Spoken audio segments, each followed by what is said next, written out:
پاکستان کے ساتھ ہماری محبت کا رشتہ لازوال ہے، اس لیے کہ اس پاکستان کو ہمارے بزرگوں نے بنایا۔ کچھ لوگ کرائے کے مکان میں رہ رہے ہوتے ہیں اور کچھ لوگ اپنا بنا کے گھر رہ رہے ہوتے ہیں۔ تو جو کرائے کے مکان میں رہ رہے ہوتے ہیں تو وہ مکان کے ساتھ جو سلوک کرتے ہیں وہ کسی سے مخفی نہیں ہوتا۔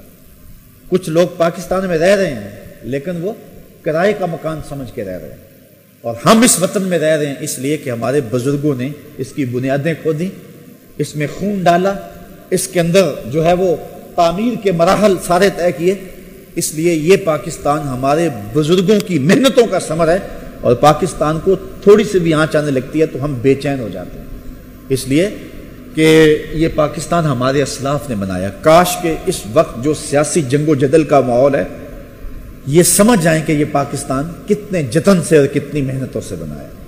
کون سمجھائے یہ اہل سیاست کو ریاض، گھر شکستہ سہی اپنا تو ہے۔ یہ اپنا گھر ہے ہمارا، ہمارے بزرگوں نے اس کو خون دے کے 10 لاکھ شہیدوں کا خون پاکستان کی بنیادوں میں پڑا ہے۔ 1 کروڑ سے زائد لوگوں نے ہجرت کر کے جو ہے وہ اس ملک کو قربانی دے کر کے جو ہے اس ملک کی آبیاری کی ہے۔ 50,000 خواتین کی عصمت لٹی۔ وہ منظر کتنا دردناک تھا کہ جب سکھ جو ہے وہ آگے بڑھ کے کسی عورت پہ حملہ آور ہوتے اور وہ اپنی عزت بچانے کے لیے کنویں میں چھلانگ لگا دیتے۔ اللہ اکبر! آپ سرہند شریف جائیں تو وہاں ساتھ ایک کنواں ہے، تو اس کنویں پر لوگ جاتے ہیں، ہزاروں کی تعداد روتے ہیں۔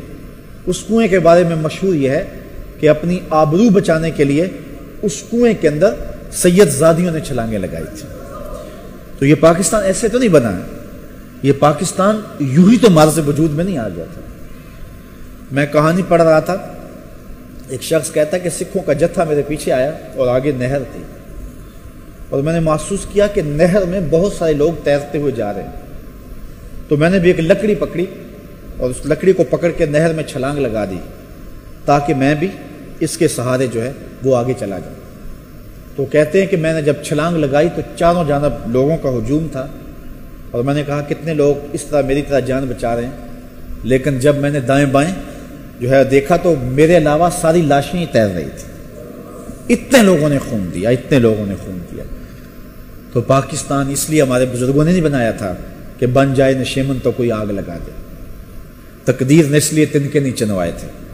اس پاکستان کی بنیادوں کے اندر لہو ہے، خون ہے۔ میرے والد گرامی رحمۃ اللہ تعالی علیہ جب 14 اگست آتا تھا تو آپ اللہ کا شکر بھی ادا کرتے تھے، پاکستان کے لیے دعائیں بھی مانگتے تھے، لیکن میں نے دیکھا کہ ان کی آنکھوں میں آنسو اس دن زیادہ ہوتے تھے، ان کو وہ مناظر یاد آتے تھے۔ بلکہ مجھے فرمایا کرتے تھے ہر 14 اگست کو شام کو ہم ان کے دائیں بائیں بیٹھ جاتے اور وہ پاکستان بننے کے حالات ہمارے سامنے رکھتے۔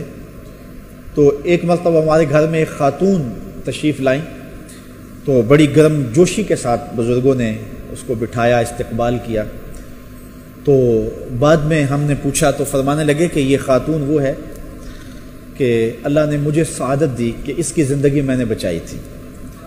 کہا کہ اس خاتون کے پیچھے سکھ جوان دوڑے اور یہ مکان کی چھت پہ چڑھ گئے، اور سکھ پیچھا کرتے ہوئے وہاں پہنچے تو اس نے گلی میں چھلانگ لگا دی، تو اس کی ٹانگیں ٹوٹ گئیں۔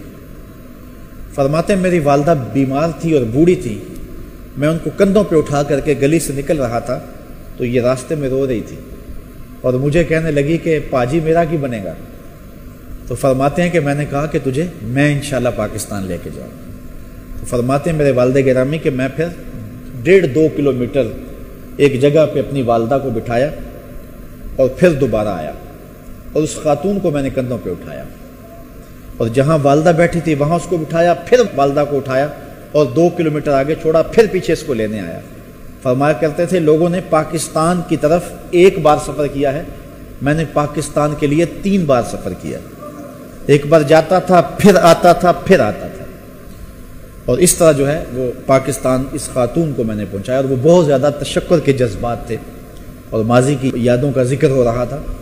تو کتنے دکھوں کے ساتھ 50,000 خواتین جو ہیں وہ ان کی قسمتیں پامال ہوئیں، اور لاکھوں لوگوں نے اس پاکستان کی بنیاد کے اندر اپنا لہو ڈالا۔